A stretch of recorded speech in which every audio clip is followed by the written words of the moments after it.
Sir వక్ఫ్ చట్టంపై కేంద్రానికి supreme shock. ఆ సవరణలపై స్టే. చాలా కీలకమైన తీర్పు ఈరోజు.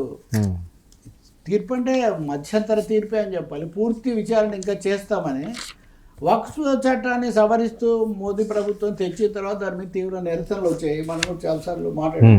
వాస్తవానికి గత ప్రధాన న్యాయమూర్తి జస్టిస్ సంజీవ్ ఖన్నా ఉండగానే ఇది ఆయన కొంతవరకు స్టే ఇచ్చి ఆ తర్వాత విచారణ చేపట్టారు. ఈ కొత్త ప్రధాన న్యాయమూర్తి డిసెంబర్లో దిగిపోతారు.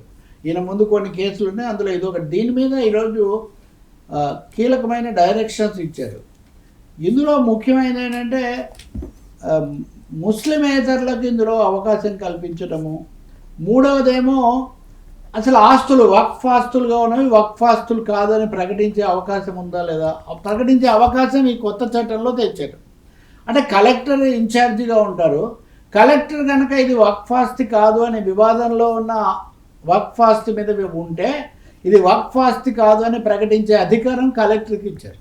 ఇంక ఇది ఇచ్చిన తర్వాత దేన్నైనా వక్ఫ్ ఆస్తి కాదని ప్రకటిస్తే మొత్తం సమస్య కూర్చుంటుంది కదా. సో సుప్రీంకోర్టు ఈరోజు నేను మొత్తం మీద స్టే ఇవ్వడం లేదు, కానీ కలెక్టర్కి ప్రత్యేక అధికారాలు ఇచ్చే ఈ అంశం మీద మటుకు స్టే విధిస్తున్నాము, ఇది అమల్లోకి రాదు అని చెప్పింది. ఇది చాలా కీలకమైన విషయం. ఇంకొకటి వక్ఫ్ బై యూజర్, దాన్ని వాడుకుంటున్న వ్యక్తి దాన్ని వక్ఫ్ ఆస్తిగా ప్రకటిస్తే ఏమవుతుంది అన్న విషయంలో కూడా తర్వాత మేము చెప్తాము, ఇప్పుడు వెంటనే అమలు చేయకండి అని చెప్పింది. మూడో విషయము, ఎవరైనా వక్ఫ్ ఆస్తిగా ఇవ్వాలి అంటే నా ఆస్తి వక్ఫ్కి ఇస్తున్నాను అంటే ముస్లిం ధార్మిక సంస్థకి ఇస్తున్నాను మతపరమైంది కానీ అంటే కనుక 5 సంవత్సరాల నుంచి ఇస్లాంను అనుసరిస్తున్న లేకపోతే ప్రాక్టీస్ చేస్తున్న వ్యక్తికి మాత్రమే అలా ఇచ్చే అధికారం ఉంటుంది, లేకపోతే లేదు అని కొత్త చట్టంలో ఒక ప్రొవిజన్ పెట్టారు. సుప్రీంకోర్టు దాన్ని కూడా స్టే చేసింది. 5 సంవత్సరాలు చేస్తున్నాడా లేదా దాన్ని ఎలా నిర్ధారిస్తారు? ఆ నిర్ధారణ కూడా సూత్రాలు ఏం లేవు. ఏ సూత్రాలు మార్గదర్శకాలు లేకుండా ఇది పెట్టడం అంటే ప్రతి ఆస్తి వివాదాస్పదం అయిపోతుంది. పైగా వక్ఫ్ ఆస్తులు చాలా విలువైనగా ఉంటాయి. ఉదాహరణకి హైదరాబాద్లోనో లక్నోలోనో ఢిల్లీలోనో మీరు తీసుకుంటే. కాబట్టి దాని మీద కూడా స్టే ఇచ్చారు. రాష్ట్ర ప్రభుత్వాలు ముస్లింగా 5 ఏళ్ల నుంచి ఇస్లాం ప్రాక్టీస్ చేస్తున్నారా లేదా అని తేల్చడానికి మార్గదర్శకాలు రూపొందించేంత వరకు ఇది అమలుకు రాదు అని చెప్పారు. ఇంకా 4వది ముస్లిమేతరులకు ఇందులో ప్రాతినిధ్యం వక్ఫ్ బోర్డుల్లో.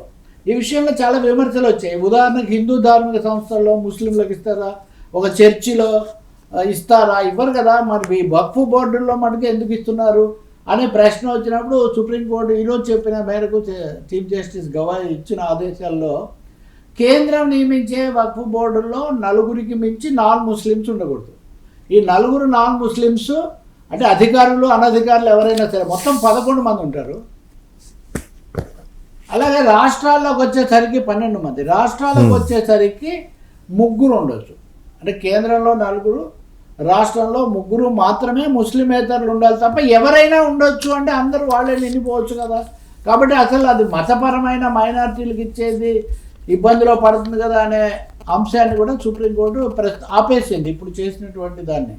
ఇంకా సీఈఓగా ఎవరు ఉండాలి, వక్ఫ్ బోర్డు సీఈఓగా ఎవరు ఉండాలంటే ఈవెన్ ఈ non Muslim can be CEO అని ప్రభుత్వం కేంద్రం తెచ్చిన కొత్త చట్టం చెప్తూ ఉంది. సుప్రీంకోర్టు ఈరోజు ఏమన్నారంటే చీఫ్ జస్టిస్, మేము అన్ని దృష్టిలో పెట్టుకొని అందరు పిటిషనర్లు కూడా దృష్టిలో పెట్టుకొని మేము వాస్తవిక దృష్టితో మేము ఇస్తున్నాము, ఒక పక్షం మేము తీసుకోవడం లేదు. మేమైతే వీలైనంత వరకు ముస్లింనే సీఈఓగా పెట్టండి అని మేము చెప్తున్నాం. As far as possible maximum extent మీరు ముస్లింనే దానికి సీఈఓగా పెట్టండి అంతవరకు చెప్తున్నాము. మిగిలినవన్నీ అన్ని అంశాల మీద సమగ్రమైన తీర్పు మళ్ళీ వెలువరిస్తాము అని చెప్పారు. బహుశా ఇంకా ఈసీజే వెళ్ళే వరకు ఇంకా పూర్తి తీర్పు రాదు.